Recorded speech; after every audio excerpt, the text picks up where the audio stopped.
주 감사 모든 것 주심 감사 지난 추억이네 감사 주 내 곁에 계시네 향기로운 봄철의 감사 외로운 할렐루야. 오늘도 좋은 날입니다. 오늘 말씀은 에레미야서 45장입니다. 구약성경 에레미야서 45장 1절에서 5절입니다.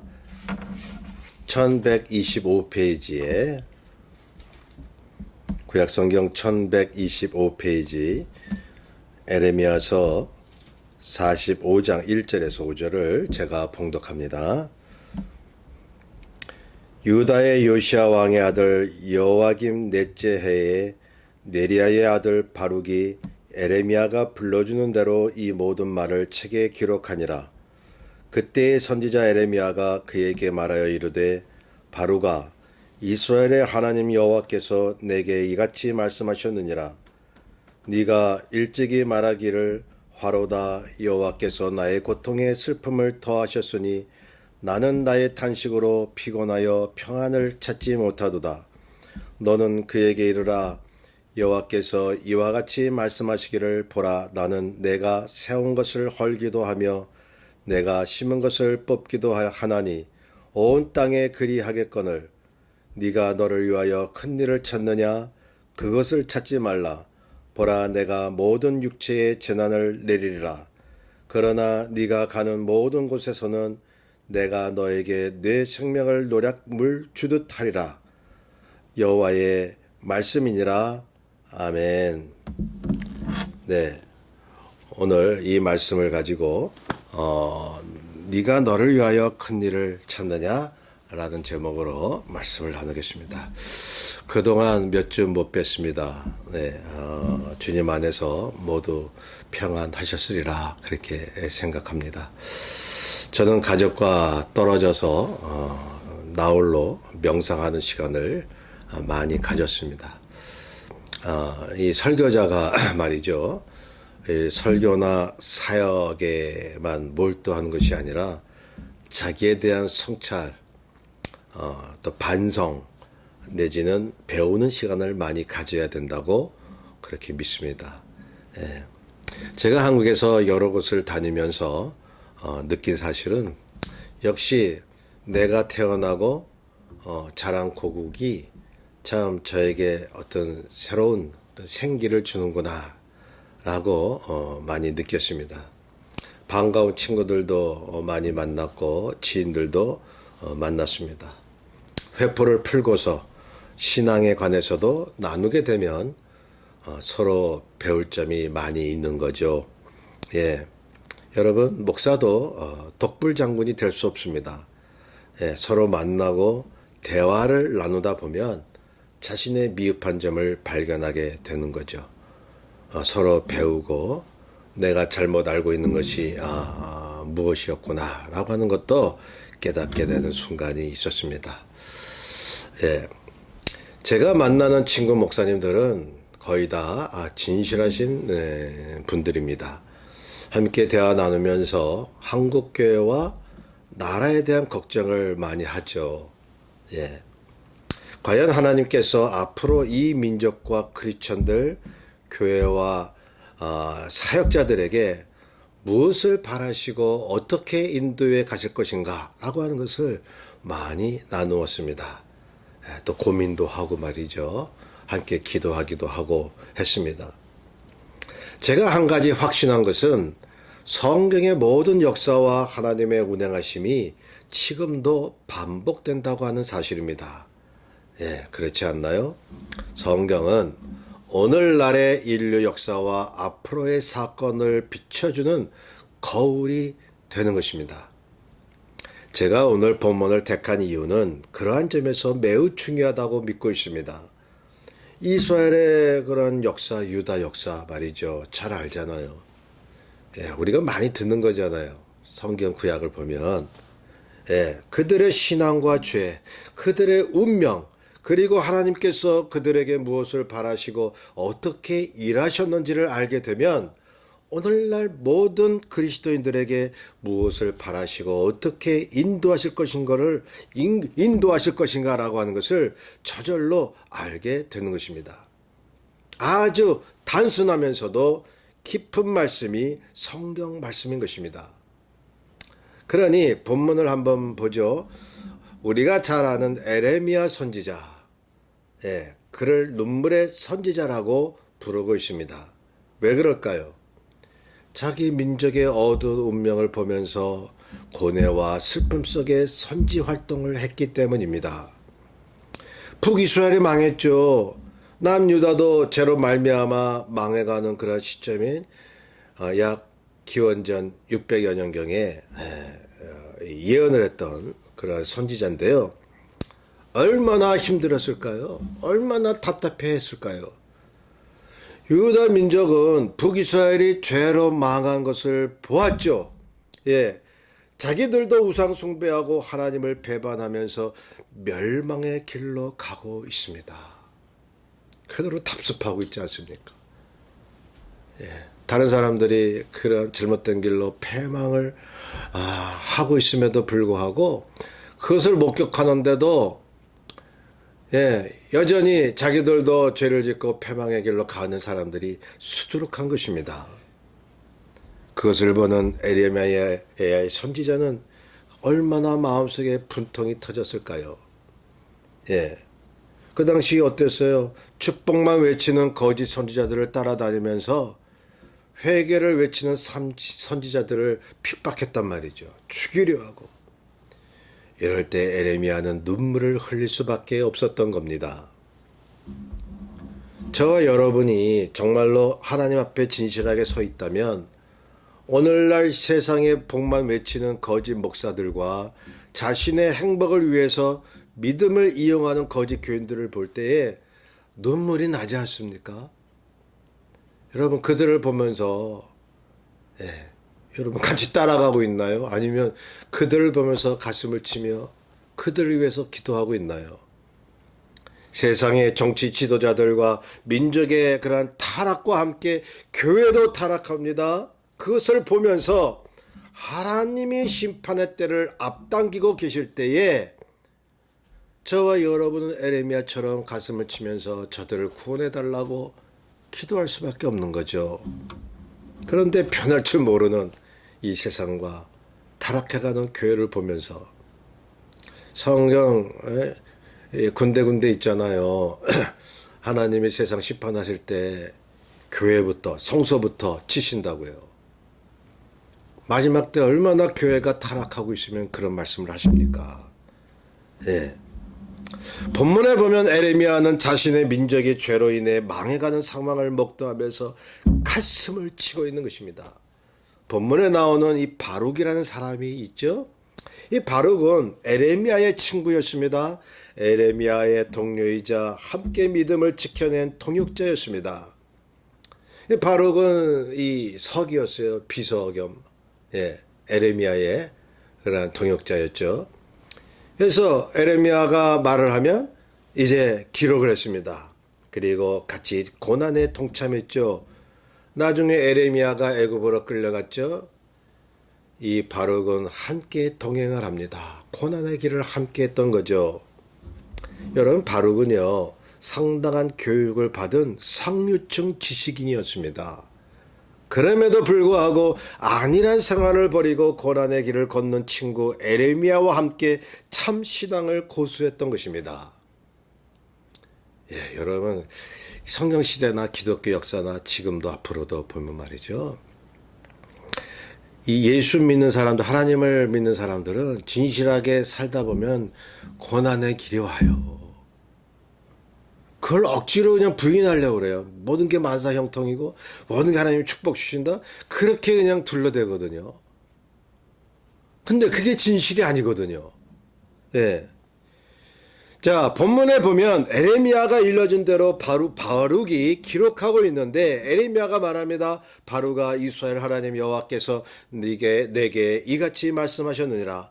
내가 화로다 여호와께서 나의 고통에 슬픔을 더하셨으니 나는 나의 탄식으로 피곤하여 평안을 찾지 못하도다 하는도다.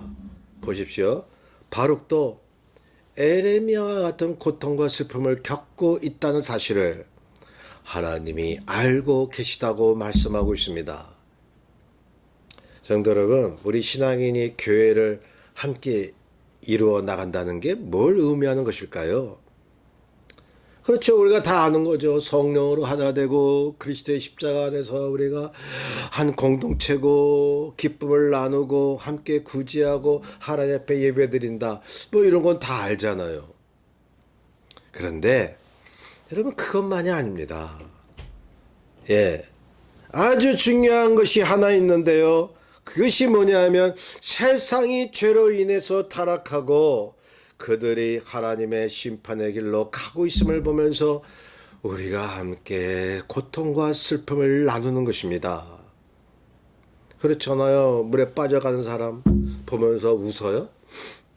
자기는 빠져가지 않는다고 하나님이 날 구원하셨다고 기뻐만 해요? 여러분, 사랑하는 사람이 저렇게 하나님 앞에 구원받지 못하고 저렇게 패망의 길로 가는 모습을 보고 웃음이 나오냐고요. 어쩔거나 저 사랑하는 사람이 물에 빠져간다. 가슴을 치고 울지 않겠어요? 같이 그리스도 안에서 구원받은 사람끼리? 마냥 웃는 게 하하호호 하는 게 그게 믿음의 기쁨이 아니란 말이죠.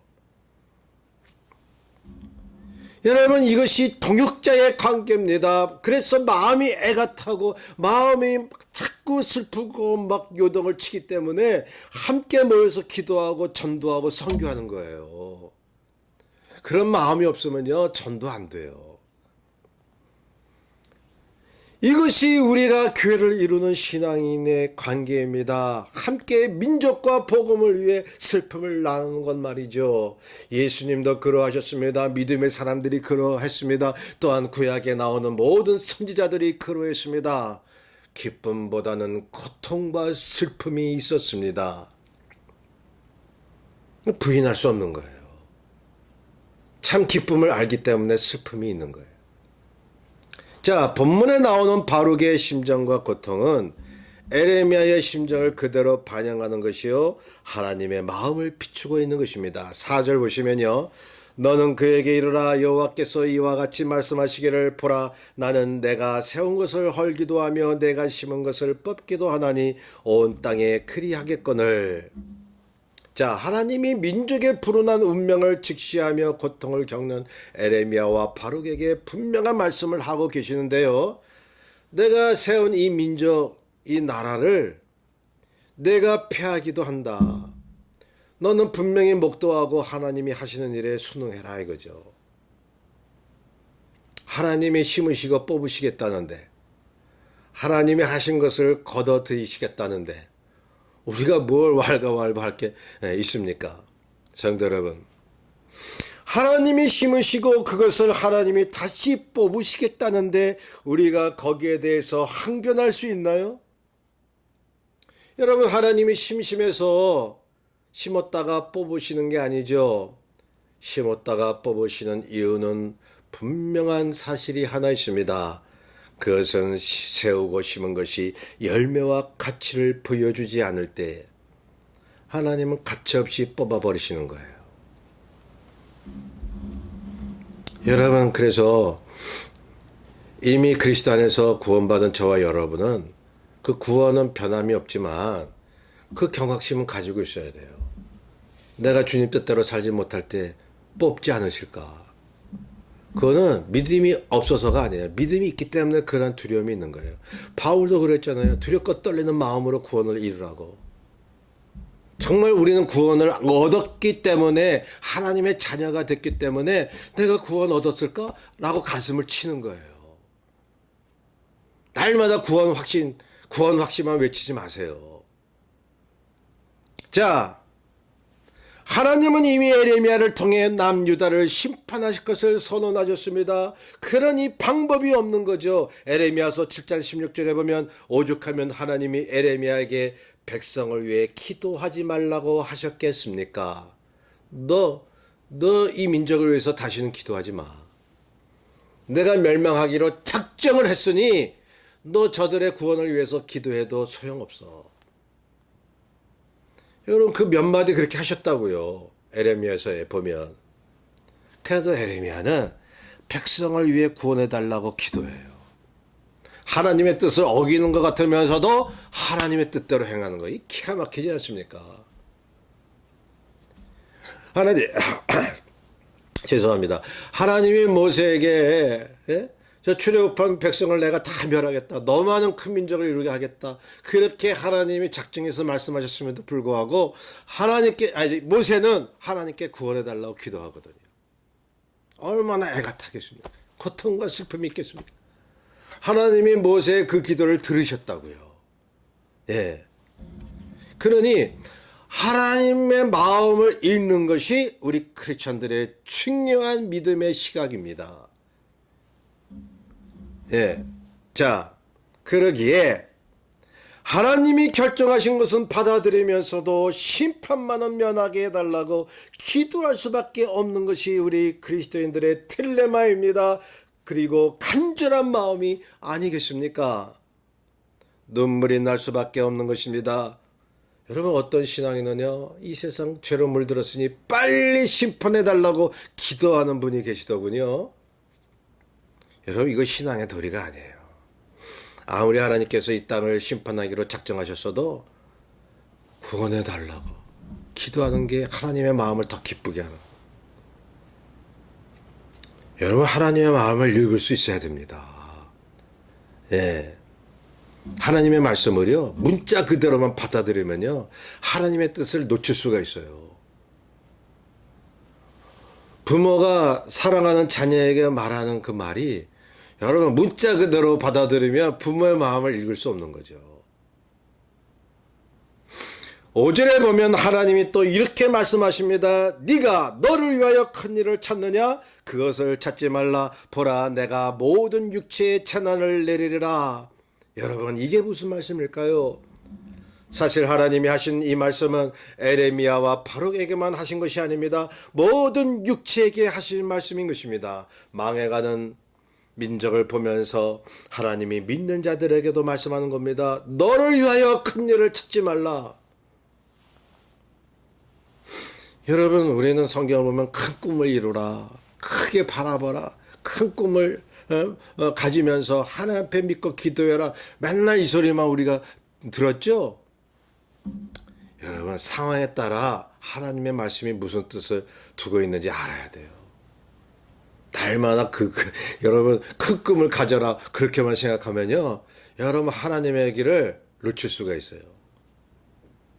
하나님의 말씀은 입체적으로 봐야 돼요.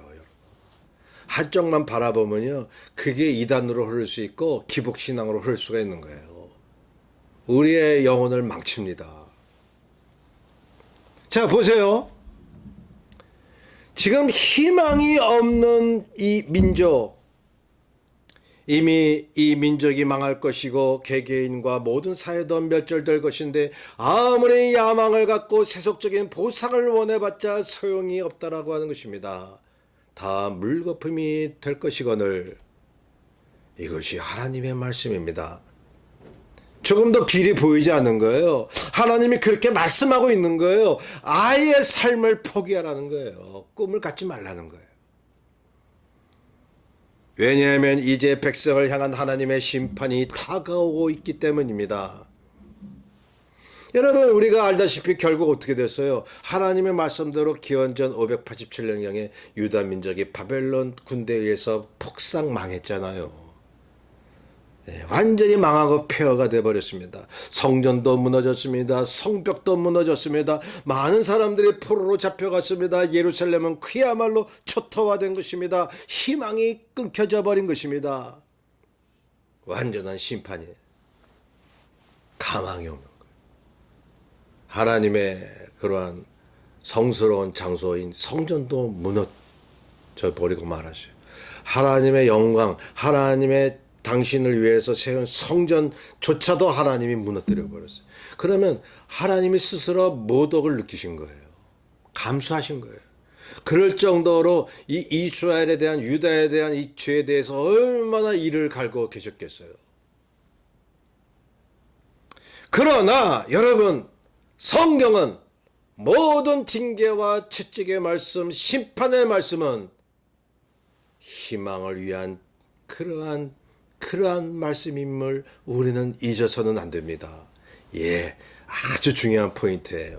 예, 자 보세요. 이때 하나님이 다시 말씀합니다. 5절 중반부를 보면 그러나 네가 가는 곳 모든 곳에서는 내가 너에게 네 생명을 노량물 주듯 하리라 여호와의 말씀이니라. 아무리 철저한 심판과 죽음이 드려져 있었어도 하나님이 믿는 자들에게만큼은 약속하신 것이 있습니다. 그것은 구원을 주시겠다라고 하는 것입니다. 죽지 않게 하시겠다라고 하는 것입니다. 하나님의 생명을 풍성하게 하시겠다라고 하는 것입니다. 오히려 전쟁에서 전리품을 풍성하게 얻는 것처럼 풍성한 생명과 복을 믿는 자들 에레미야와 바룩에게 더 나아가 믿고 회개하는 자들에게 주시겠다는 것이요, 나중에는 이스라엘 민족을 다시 세우겠다는 약속인 것입니다. 에레미야서 46장 26절에 보면 그럴지라도 그 위에 그 땅이 이전같이 사람 살 곳이 되리라 여호와의 말씀이니라. 다시금 이스라엘을 회복시키겠다는 하나님의 말씀이 이게 병행해서 나오는 거예요. 그렇잖아요. 구약의 그런 예언을 쫙 보세요. 예수님의 그런 메시지 패턴을 다 보세요. 쭉 보시면요, 죄를 일깨워 주시잖아요. 그래서 심판과 징계를 받을 수밖에 없다고 말씀하잖아요. 그러나 회개하면 희망을 주신다고 그러잖아요. 심판 희망이 번갈아 나타나는 거예요. 결국은 믿는 자에게 구원과 희망을 주는 거예요. 믿지 않는 자들에게는 하나님의 영원한 심판에 들어가게 하신다는 거예요. 여러분, 어떤 사람들은요, 너무 이렇게 메시지에 심판을 이렇게 얘기하지 마라. 희망만 얘기해야지. 고난을 받아라, 심판이 있다, 이걸 너무 얘기하면 교회 부흥 안 된다, 사람들이 싫어한다, 교인들이 그렇게 말씀하시는 분이 계셔요. 여러분, 그렇다면 성경을 기록한 주님 앞에 손가락질하는 것입니다. 희망을 위해서, 그들을 구원하기 위해서 심판을 말씀할 수밖에 없었던 주님의 마음을 아십니까?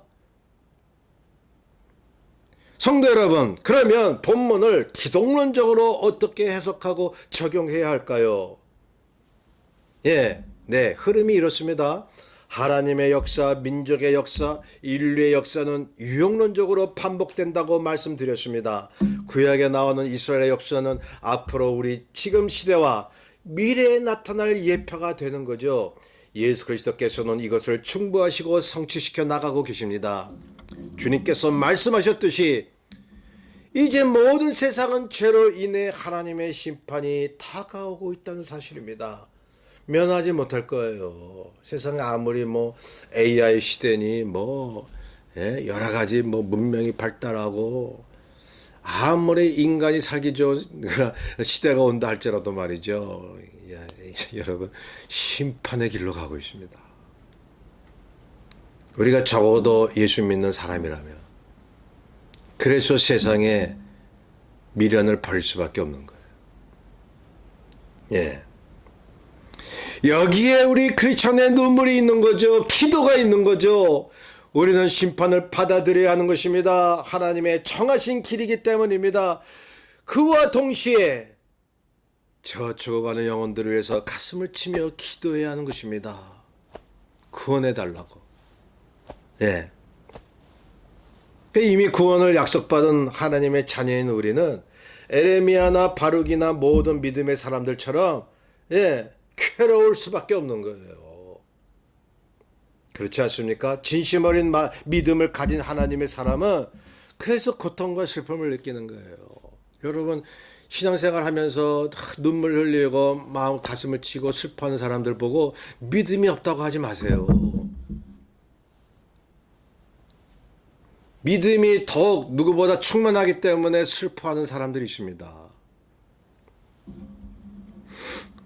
자, 그래서 이미 하나님의 자녀가 된 우리들이 새겨야 할 말씀이 바로 이것입니다. 다시 봅니다. 네가 너를 위하여 큰 일을 찾느냐? 그것을 찾지 말라고 말씀하고 있습니다. 주님 오실 날이 머지않은 이때에 우리가 이 땅에서 가져야 할 믿음의 자세인 거죠. 심판하실 날이 다가오지만 우리는 영원한 천국을 소유했습니다. 그러면서도 이 땅의 죄로 인한 혼란과 저주를 함께 겪을 수밖에 없는데요. 지진 나면 지진의 고통을 믿는 자도 함께 겪는 거죠. 함께 고난을 겪으며 영혼 구원을 위해서 기도하는 것입니다. 때가 얼마 남지 않았기 때문이죠. 자, 많은 사람들이 그렇잖아요. 영원히 살 것처럼. 예수 믿는 사람 중에도 그런 사람 있어요. 영원히 살 것처럼 이 땅에서. 뭐 그렇게 오래 살 것처럼 세상 행복을 위해 애를 쓰는 모습 보면 말이죠. 우리가 이 땅의 행복을 위해 부름을 받았나요? 잘 먹고 잘 살려고 우리가 예수 믿었나요? 아니라는 사실입니다. 그리스도의 생명을 위해 부르심을 받은 것입니다. 그래서 주님은 말씀하십니다. 큰 일을 찾지 말라고. 예수 믿는다고 하면서 이 땅의 명예나 성공, 욕망을 위한 일을 찾지 말라고 하는 거예요. 우리 육신의 생명이 금방 끝날 텐데. 여러분, 이 말씀을 오해해서는 안 됩니다. 이 땅에서 꿈을 품고 계획을 세우는 삶을 살지 말라는 게 아니에요. 여러분, 그래서 성경 말씀은 문자보다도 인격적으로 받아들일 때가 많다는 거예요. 여러분, 이 땅에서도 예수 믿는 사람들은 큰 계획을 세우고 꿈을 품고 그리고 내가 무엇을 생각하면서 주의 뜻인지 묻고 여러분 사업이나 여러 가정의 일이나 여러 가지 직장 일이나 이 땅에서 해야 할 일을 충분히 생각하면서 기도하며 나아가야죠. 이 땅에서도 성공하게 하시는 거예요. 그런데 여기서 큰 일을 찾지 말라고 하신 말씀은 거기에 목적을 두지 말라는 거예요. 그런데 예수 믿는 사람들 중에는 거기에 목적을 두거든요. 행복을 위해서, 이 땅에 성공하기 위해서 예수를 믿는 것처럼. 그래서 너무 큰 일을 찾지 말라는 것입니다. 성경의 어떤 말씀 중에는 너무 큰 꿈을 꾸지 말라는 것입니다. 여러분, 그렇게 되면은 예수 그리스도의 생명보다도 이 땅에서의 성공을 먼저 앞세우는 그릇된 믿음의 길을 걷게 되는 것입니다. 종말론적인 삶, 주님이 오실 날이 머지않았다는 그러한 믿음, 세상을 향해서 주여 저들도 구원시켜 주옵소서 가슴을 치며 기도하는 사람들이 이 땅의 성공을 목적으로 두고 살 수 있을까요? 그렇게 큰 일을 생각하지 않아요. 예수님의 생명보다도. 자족하는 것입니다. 만족하는 것입니다. 주님 하나로 하나님 앞에 감사하며 행복을 느끼는 것입니다. 그래서 여기 본문 보세요. 하나님께서 큰 일을 찾지 않는 자들에게 풍성한 생명을 주시리라. 우리의 목적은 그리스도의 생명을 가지고 사는 것입니다. 하나님의 인품을 담는 것입니다. 그분의 말씀으로 성령의 열매를 맺는 거예요. 이것밖에는 없어요. 이것이 생명이에요. 이게 우리 믿는 자들의 큰 일이죠. 자, 이것이 다가오는 심판의 시대에 구원을 바라보는 믿는 자들이 가져야 할 삶의 의미고 목적인 것입니다. 이것은요, 단순하면서도 깊은 신앙이죠. 하나님이 노량물 주듯 우리에게 그리스도의 풍성한 사랑과 생명을 주실 것을 믿으십니까? 그것을 얻고 사는 크리스천들은요, 굳이 세상에서 그렇게 애써서 성공하려고 하지 않아요. 돈 모으려고 하지 않아요. 돈이 있으면 나누려고 하죠. 자기 쓸 것만 있으면 되는 거예요. 가져갈 것도 아니고 나그네 삶인 것을. 그래서 큰 일을 찾지 않고 예수 그리스도의 풍성한 생명을 구하는 것입니다. 주여, 내 안에 예수 그리스도의 십자가로 인한 성령의 인품이 들어서게 하여 주옵소서.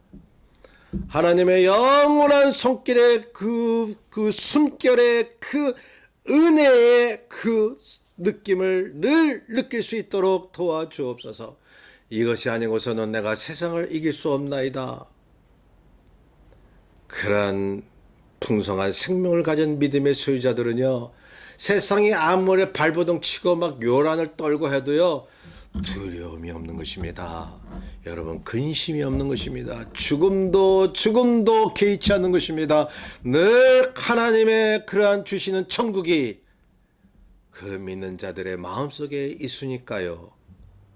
그 믿음으로 살게 되시기를 주의 이름으로 축원합니다. 우리 386장을 함께 찬송합니다.